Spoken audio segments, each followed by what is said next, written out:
stop taking permission for being you, for saying no, for choosing your own comfort over any other person.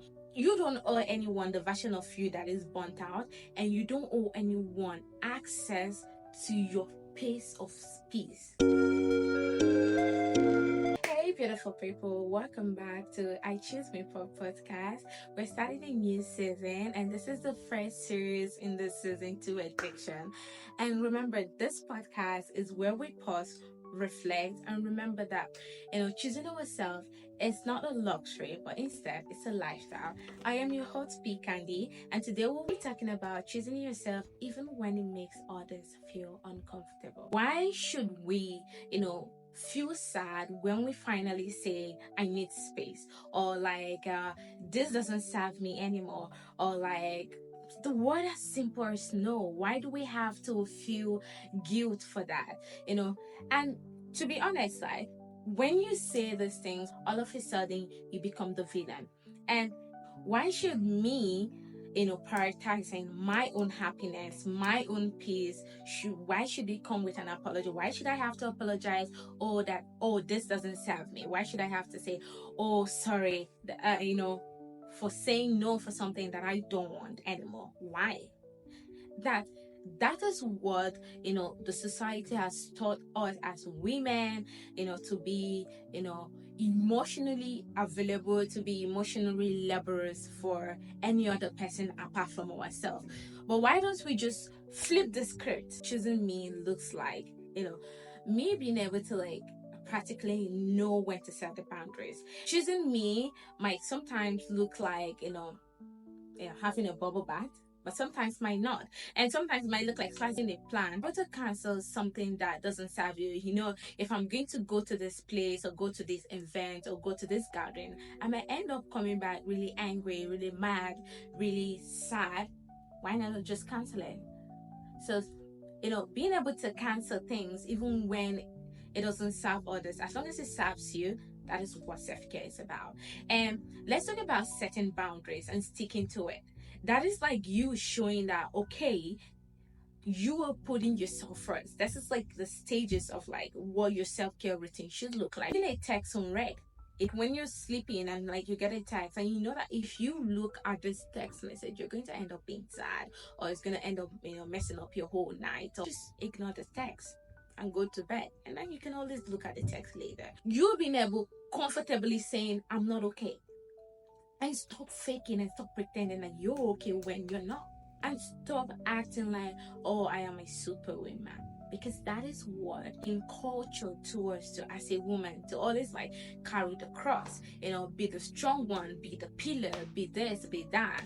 Why don't you just for once decide that, oh, I am not a pillar, I am not the rock, I am not this, I am not that. I am a human, I am a woman, and I am not okay. I am having a lot of thoughts. I am sad, I am depressed, I am weak, I need to cry. You can just let it out, because sometimes letting it out will save you from self-damage. Sometimes also walking away from something that used to serve you or used to make you feel good, it's also a way of showing yourself that you care about yourself, you care about your peace of mind, you care about where your mental space is at the moment.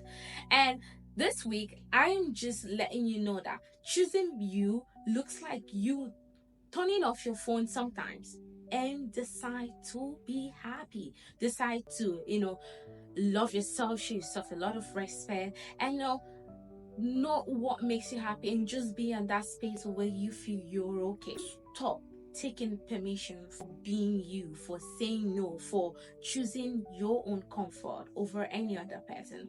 You don't owe anyone the version of you that is burnt out, and you don't owe anyone access to your pace of peace, okay? And no matter what, even if you fall out with a person, even if you're not in a good term with that person, what matters is that you are protecting your peace. Because at the end of the day, if anything happens to you at this moment, you become sick or anything at all, you're the only one that would carry the cross. You're the only one. Your mental health, if you become so depressed that you cannot handle being around people, the person you're still trying to please wouldn't want to be around you. So why not you take your time and learn how to put yourself first, and learn how to stop taking, things that doesn't serve you anymore. Learn how to cut away the guilt that you feel when you start putting yourself first. Choosing yourself doesn't mean you don't care about others. It means that you're including yourself in the equation. And now other people are seeing that. And it's not selfishness. It's just the fact that you know when this is not serving you. Including your self-care in your day-to-day life. Start by journaling. Journaling keeps tabs on what you're doing. Or you can do voice note. You can do voice note. Sometimes you record. I remember one time I was so sad. I was coming back from work, and then I just took my phone. I started recording myself. I was recording the things that I was feeling at that moment. I was just recording. When I finished recording, I just saved it and I forgot about it. So one time I was just scrolling through and trying to delete things, and I saw the record. I just listened to it, and I could feel the pain that was in my sound of my voice and how I felt at that moment. And then I realized that how I felt then and how I feel now are two different things, are two different people. And I realized that how am I able to change the way I see things and the way I see life to the way I see things now and the way I put myself first? Because at the end of the day, I don't want to have high blood pressure. At the end of the day, I don't want to have anxiety attack. I don't want to be burnt out. I don't want to see myself at the point of my lowest point because why? I took things too hard on myself.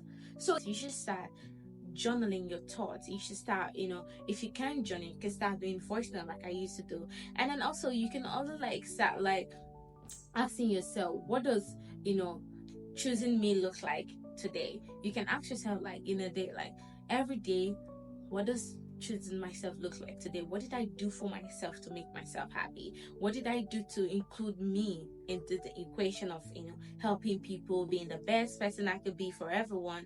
How did I choose me? How did I include me?